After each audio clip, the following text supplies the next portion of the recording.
In this guide, I'm going to show you guys how to fix Spotify on TV not loading or stuck. Let's get started. First, completely close the Spotify app on your smart TV or streaming device and reopen it. If that does not help, restart the TV by turning it off, unplugging it from the power source for about 30 seconds, and then plugging it back in. Next, check your internet connection to make sure it's stable. If possible, restart your Wi-Fi router or switch to a wired Ethernet connection for a more reliable network.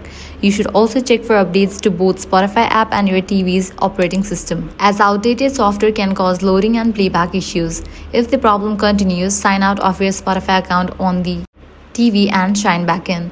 You should also uninstall or reinstall the Spotify app to remove any corrupted app data. If you're using Spotify Connect, ensure that both your TV and your phone or computer are connected to the same Wi-Fi network.